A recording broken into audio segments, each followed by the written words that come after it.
富汗首都喀布尔机场外发生2起爆炸，造成多人伤亡。路透社引述塔利班一名官员的消息称，喀布尔机场外发生的爆炸至少造成包括儿童在内的90人死亡。喀布尔的急救医院说，他们已经收治来自机场的大约140名伤者。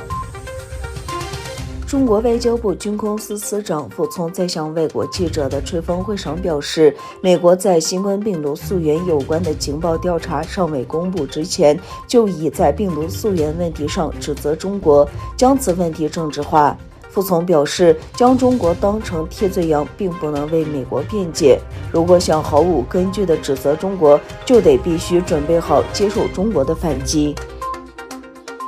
当地时间8月26日19时许，位于哈萨克斯坦南部江布尔州的一处军事驻地发生火灾，火灾引发爆炸。哈萨克斯坦国防部发布消息指出，塔拉兹的爆炸事件发生于一部队的军火库之一，爆炸导致60人受伤，附近居民被疏散。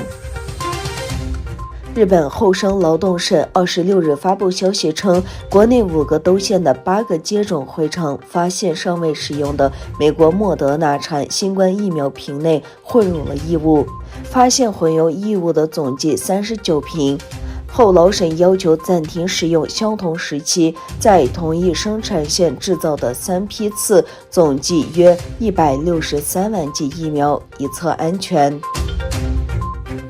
由土耳其合作与协调机构 TIKA 在吉尔吉斯斯坦首都比什凯克建造的拥有72个床位的吉尔吉斯土耳其友谊医院已经开始接受患者的治疗。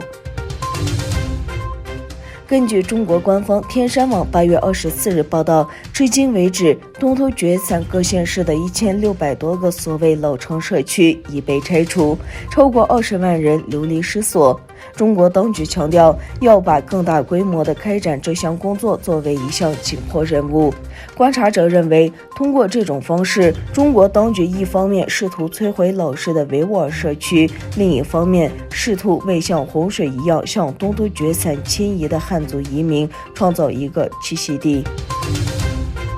那是1071年8月26日，在曼奇科尔特战役上，塞尔柱统治者阿尔帕斯兰取得了巨大胜利。950年前击败拜占庭皇帝蒂欧根尼的阿尔帕斯兰为突厥人打开了阿纳托利亚的大门，阿纳托利亚的历史进程就此改变。